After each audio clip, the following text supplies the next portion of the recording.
ಅತ್ತೆ ಅತ್ತೆ ಎಲ್ಲರೂ ಹೊರ್ಗಡೆ ಹೋಗ್ಬರ್ಬೇಕು ಕಣತ್ತೆ. ನಾವು ಬರೀ ಮನೇಲೇ ಕುತ್ಕೊಳ್ಳೋದಾಯ್ತು ಕಣತ್ತೆ.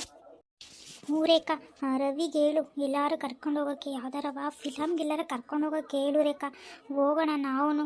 ಇಲ್ಲಿ ಮನೆ ಆಯಿತು ತೋಟ ಆಯಿತು ಅನ್ನೋದೇ ಆಗೋಯ್ತು ನಮ್ಮ ಜೀವನ.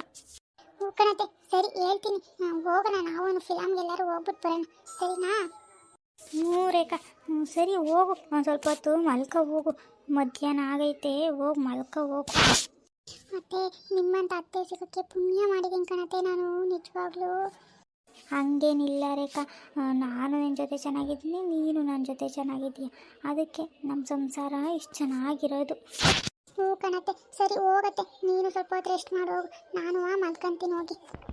ಕೆಲವು ದಿನಗಳ ನಂತರ ಹೆಂಗೋ ಪಾಯಸ ಏನೋ ಆಯಿತು. ನನ್ನ ಮಗನಿಗೆ ತುಂಬ ಇಷ್ಟ ಇದು ಶಾವಿಗೆ ಪಾಯಸ ಅಂದರೆ. ಮೊದಲು ಅವನಿಗೆ ಕೊಟ್ಬಿಡ್ಬೇಕು. ಅತ್ತೆ ಅತ್ತೆ, ಏನು ಮಾಡ್ತಿದ್ದೀರ ಅತ್ತೆ? ಬಾ ರೇಖಾ, ಶಾವಿಗೆ ಪಾಯಸ ಮಾಡ್ತಿದ್ದೀನಿ. ರವಿಗೆ ತುಂಬ ಇಷ್ಟ ಅಲ್ವಾ, ಅದಕ್ಕೆ ಇವತ್ತು ಬೆಳಗ್ಗೆ ಎದ್ದು ಶಾವಿಗೆ ಪಾಯಸ ಮಾಡ್ತಾಯಿದ್ದೀನಿ. ಆಯ್ತೇನತ್ತೆ, ಅಲ್ಲೇನಾ? ಹ್ಞೂ ರೇಖಾ ಆಯಿತು, ತಗೋ ಟೇಸ್ಟ್ ನೋಡು ಹೆಂಗೈತೆ ಅಂತ. ಹ್ಞೂ ಕಣತ್ತೆ, ಕೊಡತ್ತೆ ನೋಡ್ತೀನಿ. ತಗೋ ರೇಖಾ. ಹೆಂಗೈತೆ ಅಕ್ಕ? ಅತ್ತೆ ಸ್ವಲ್ಪ ಸಕ್ಕರೆ ಜಾಸ್ತಿ ಆದಂಗೈತೆ ಕಣತ್ತೆ. ಇದು ಮಾಡಿಕೊಟ್ಟಿರೋದು ಹೆಚ್ಚೋಳಿಗೆ, ಅಂಥದ್ರಲ್ಲಿ ಸಕ್ಕರೆ ಜಾಸ್ತಿ ಆಗುತ್ತೆ. ಸಕ್ಕರೆ ನಾನು ಇಷ್ಟು ಬೇಗ ಎದ್ದು ಅಡುಗೆ ಮಾಡ್ತಾಯಿದ್ದೀನಿ, ನಿನ್ನಿಂದ ಹೇಳಿಸ್ಕೊಳ್ಳೋದು ಬೇಕಿಲ್ಲ. ನಾನು ಅಡುಗೆ ಮಾಡೋದನ್ನ ಕಲ್ತ್ಬಿಟ್ಟೆ ಇಷ್ಟು ವರ್ಷ ಮಾಡ್ತಾ ಇರೋದು. ನಾನು ನನಗೆ ಅನಿಸಿದ್ದನ್ನು ಹೇಳ್ದೆ ಅಷ್ಟೇ, ಅದನ್ನು ನೀವ್ಯಾಕೆ ತಪ್ಪಾಗಿ ತಿಳ್ಕೊತಾ ಇದ್ದೀರಾ?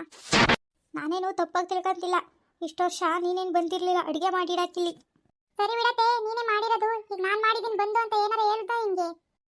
ಯಾಕಿಬ್ರು ಹಿಂಗೆ ಜಗಳ ಮಾಡ್ತಿದ್ದೀರಾ? ಅದೇನಾಯ್ತು ಅಂತ ಹೇಳ್ರಿ. ನೋಡಿ ರವಿ, ಪಾಯಸ ಹೇಗಾಗಿದೆ ಅಂತ ನೋಡು ಅಂತ ಕೊಟ್ಟರು, ನಾನು ಇದ್ದಿದ್ದ ಹೇಳ್ದೆ ಅಷ್ಟೇ, ಸಕ್ಕರೆ ಜಾಸ್ತಿ ಆಗಿದೆ ಅತ್ತೆ ಅಂದೆ, ಅದಕ್ಕೆ ಇಷ್ಟು ಕೋಪ ಮಾಡ್ಕೊಂಬಿಟ್ಟವ್ರೆ. ಹೂನೋ, ಇಷ್ಟು ವರ್ಷ ನೀನು ಹೆಂಡ್ತಿನೇ ಬಂತಿಲ್ಲೇನೋ ಮಾಡಿಕ್ಕ ಕಡೆಗೆ ನಿನಗೆ. ಇವರಿಬ್ರು ಆಡೋ ಜಗಳಕ್ಕೆ ನನಗೆ ತಲೆನೋವು ಜಾಸ್ತಿ ಆಗ್ತೈತೆ. ಏನ್ರಿ ಅದು? ಏನಿಲ್ಲ, ಎಲ್ರ ಮುಂದೆ ಹಿಂಗೆ ಜಗಳ ಮಾಡಿದರೆ ನಮ್ಮನೆ ಸಂಸಾರನೇ ಹಾಳಾಗೋದು. ನೀವು ಒಂದು ಕಡೆ ಕುತ್ಕೊಂಡು ಮಾತಾಡ್ರಿ, ಅದೇನಾಯ್ತೆ ಅಂತ ಗೊತ್ತಾಗುತ್ತೆ. ಸಾಯಂಕಾಲ. ಅತ್ತೆ ಸಾರಿ ಅತ್ತೆ, ನಿಮ್ಮ ಹತ್ರ ನಾನು ಹಂಗೆಲ್ಲ ಮಾತಾಡಬಾರ್ದಾಗಿತ್ತು. ಹೋಗ್ಲಿ ಬಿಡು ರೇಖಾ, ನಾನು ನಿನ್ನ ಹತ್ರ ಅಷ್ಟು ರೂಢಾಗಿ ಮಾತಾಡಬಾರ್ದಾಗಿತ್ತು. ಒಂದು ಚಿಕ್ಕ ವಿಚಾರಕ್ಕೆ ಅಷ್ಟೆಲ್ಲ ಜಗಳ ಆಯಿತು ನಮ್ಮಿಬ್ರ ಮಧ್ಯೆ. ಮತ್ತೆ ನಾವು ಯಾವತ್ತೂ ಜಗಳನೇ ಆಡಿಲ್ಲ, ಈ ಥರ ಚಿಕ್ಕ ಚಿಕ್ಕದಕ್ಕೂ ಜಗಳ ಆಗ್ತಾಯಿದ್ದೀವಿ ಇತ್ತೀಚೆಗೆ. ಅದನ್ನು ನಾವು ಕಡಿಮೆ ಮಾಡ್ಕೋಬೇಕು, ಹಿಂಗೆ ಮಾತಾಡ್ಕೊಂಡೆ ಬಗೆಹರಿಸ್ಕೋಬೇಕು ಕಣತ್ತೆ. ಹ್ಞೂ ರೇಖಾ, ನಿನ್ನಂಥ ಸೊಸೆ ಸಿಕ್ಕಿರೋದು ನಮ್ಮ ಪುಣ್ಯ. ಹೆಂಗೋ ಬಗೆಹರಿಸ್ಕೊಳ್ಳೋ ನಿಂಗೇನೆ, ಇನ್ಯಾರ ಮಾತು ಕೇಳೋದು ಬೇಡ, ಏನು ಬೇಡ, ಹಿಂಗೆ ಬಗೆಹರಿಸ್ಕೊಂಡು ಜೀವನ ಮಾಡ್ಕೊಂಡು ಹೋಗೋಣ ನಾವು. ತಾಳ್ಮೆ ಇದ್ರೆ ಏನು ಆಗಲ್ಲ ಅತ್ತೆ, ಹೆಂಗೋ ಇವಾಗಲಾದರೂ ಚೆನ್ನಾಗಿರೋಣ ಅತ್ತೆ. ಹ್ಞೂ ರೇಖಾ, ತಾಳ್ಮೆಯಿಂದನೇ ಇರೋಣ.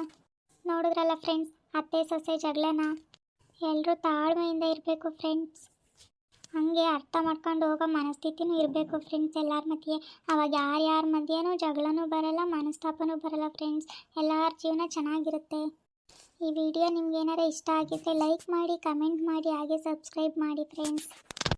ಬಾಯ್ ಬಾಯ್ ಫ್ರೆಂಡ್ಸ್.